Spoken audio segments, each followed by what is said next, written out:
students, I am Uday sir for your second chapter of history,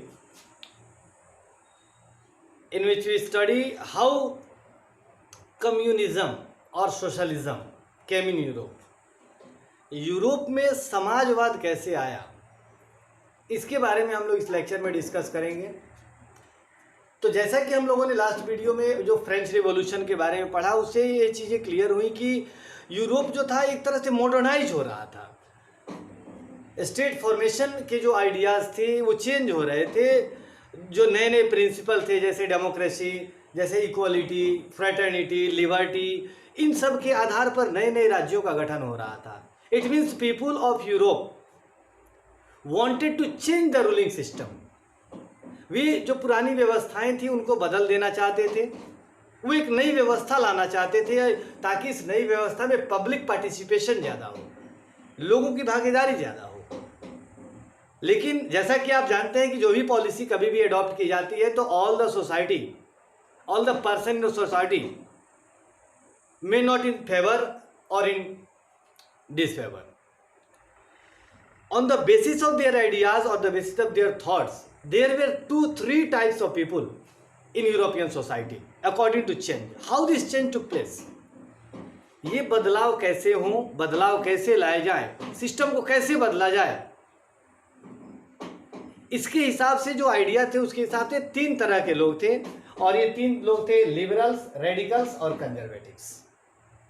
ये 3 लोग थे, liberals, radicals और conservative. सबसे पहले लिबरल्स की बात करते हैं। जैसा कि वर्ड है liberal, it means they were tolerate to all the persons, they were tolerate to all the section of society, they were tolerate to all the religions. ये सबके प्रति एक इक्वलिटी वाली फीलिंग के साथ रहने वाले लोग थे। और लिबरल्स का ऐसा मानना था कि society should be changed but by taking care of all the peoples. They were not against public property. ये चाहते थे, जो लिबरल से वो ये चाहते थे कि सुधार हो, सिस्टम बदले, लेकिन सबके लिए व्यवस्थाएं बने, सभी लोग उसको एंजॉय करें, सबके लिए वहाँ पे जगह हो, सभी को अधिकार मिले। और ऐसी स्थिति में जब हम बात करते हैं लिबरल्स की, तो सबसे बड़ी चीज़ की मानव के अधिकारों की सुरक्षा चाहते थे, safe guard of the rights of the man. यानी किसी के अधिकारों को चुनौती नहीं मिले, किसी के अधिकारों का हनन नहीं हो, तो ये लिबरल्स थे। सेकंड जो ग्रुप था वो था रेडिकल्स का। और रेडिकल्स भी एकदम कंप्लीट चेंजिंग में विश्वास करते थे। ये चाहते थे कि सिस्टम बदल जाए, ये पूरी तरह सिस्टम को चेंज करना चाहते थे। और इसमें कुछ लोग ऐसे भी थे जो वुमेन सफ्रेगेट जो मूवमेंट था, यानी औरतों को भी वोटिंग राइट्स मिले, उसको ये फेवर करते थे। लिबरल्स एक तरफ जहाँ सबके प्रति समभाव की दृष्टि रखते थे, सबको एक तरह से प्रॉपर्टी में शेयर वो बनाना चाहते थे। उसके बाद जो रिप्रेजेंटेटिव्स होते हैं वो मतलब एक रिप्रेजेंटेटिव सिस्टम के फेवर में थे। वहीं जो रेडिकल्स थे, रेडिकल्स का ये था कि सिस्टम जो बदल जाए, औरतों की उसमें राइट्स मिले। और ऐसी स्थिति में जो वुमेन जो उसके फेवर में थे। और उसके बाद जो स्थिति थी वो तीसरी होती है कंजर्वेटिव्स की। कंजर्वेटिव जो थी, ऐसा नहीं था कि जैसे कि नाम से स्पष्ट है, कंजर्वेटिव ऐसे व्यक्ति को कहा जाता है जो प्राचीन परंपराओं को एक्सेप्ट और बहाल कर किए रखना चाहता है। तो ये जो थे ये भी बदलाव के पक्ष में थे, but they wanted that our ancient tradition should be honoured, should be respected. जो हमारी पुरानी व्यवस्थाएं हैं उनको भी बचा के रखा जाए, उनको भी आदर किया जाए, और एक सिस्टम वाइज धीरे धीरे ये बदलाव किए जाएं। लेकिन इस सब एक चीज था, आइडिया और आइडियोलॉजी डिफरेंस थी, but they all wanted to change the society. और इस तरह की चीज़ें जब शुरू हुई, स्टार्टिंग फ्रेंच रेवोल्यूशन ने कर दी थी। धीरे धीरे आइडियाज डेवलप होते गए। जैसे कि हमने पढ़ा है कि फ्रेंच रिवॉल्यूशन था, there were 3 main principles, liberty, equality और फ्रेटर्निटी। और ये आइडिया, ये जो मॉडर्न प्रिंसिपल्स थे, ये they were began to develop, इनका विस्तार होता गया। और इनके विस्तार होने से जो सबसे बड़ी चीज़ एक सामने आई वो चीज थी एक नई आइडियोलॉजी, एक नया प्रिंसिपल जिसको हम सोशलिज्म कहते हैं। Because after the industrial revolution industries were growing up with high speed, फैक्ट्रियां बढ़ रही थी। यूरोप के जो भी पूंजीपति थे, जो कैपिटलिस्ट थे, वो और ज्यादा धनी होते जा रहे थे। और it caused the exploitation of labourers, मजदूरों का शोषण हो रहा था। न काम के घंटे तय थे, न मजदूरी फिक्स थी। लेबर को से लंबे समय तक, अबाउट 18, 16, 20 आवर्स तक उनसे काम लिया जाता था। और उनके लिए कोई एक तरह से जो मजदूरी थी उसका कोई पैमाना नहीं था, कोई तय नहीं था। जो शासक थे वो पूरी तरह से, जो कैपिटलिस्ट होते थे, उनके हाथों में थे, उनके अनुसार सिस्टम चल करता था। और इससे there was anger in the society. And in this time, same time, कुछ ऐसे विचारक आए, कुछ ऐसे स्कॉलर्स, फिलोसोफर आए, जिन्होंने इस चीज को फील किया, रियलाइज किया। और उन्होंने ये महसूस किया कि अगर ये स्थिति बनती रही तो इससे जो वर्कर्स हैं, जो इंडस्ट्रीज हैं, उनका गैप बढ़ता जाएगा और it will harm the development of the country. मजदूर संतुष्ट नहीं होंगे, मालिक धनी होते जाएंगे, तो अंततः इसका प्रभाव हमारी फैक्ट्री पर पड़ेगा, हमारी इकोनॉमी पर पड़ेगा।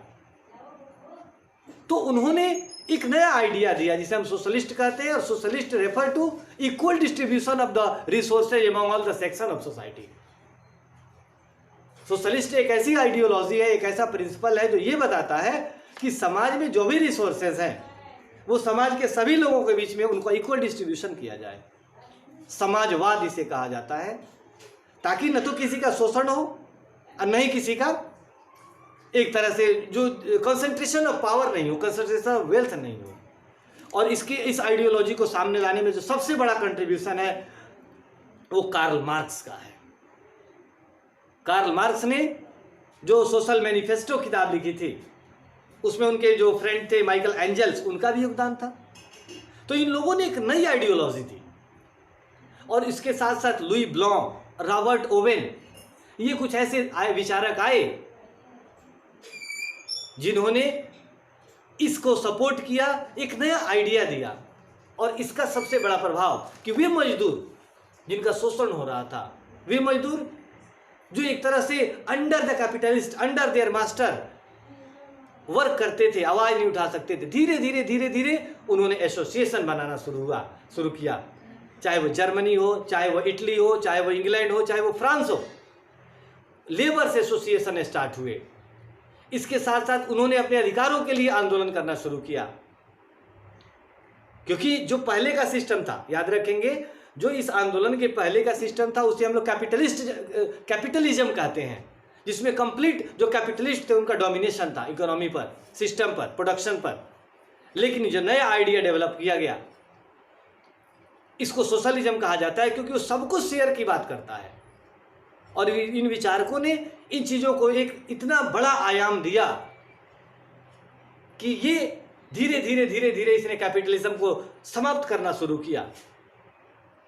और उसके बाद मजदूरों के संगठन बने, मजदूरों ने अपने अधिकारों के लिए संघर्ष करना शुरू किया। उसमें वुमेन सफ्रागेट मूवमेंट की बात करते हैं हम, जहाँ पे औरतों ने अपने लिए जो वोटिंग राइट्स थे उसके लिए अधिकार किए। और इस प्रकार से एक प्रक्रिया शुरू हो गई।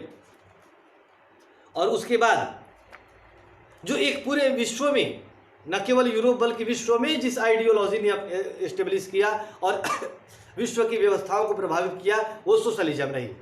और इस सोशलिज्म का, चूंकि जैसे हमने 3 पढ़े हैं, इसमें लिबरल्स और रेडिकल्स ऐसे थे जिन्होंने आंदोलन का भी सहारा लिया है अपनी आइडियोलॉजी को एक तरह से सिक्योर्ड करने के लिए, धरातल पर उतारने के लिए। जब हम फ्रेंच रिवॉल्यूशन की बात करते हैं, जब रशियन रिवॉल्यूशन की बात करते हैं, they all way radicals and liberals.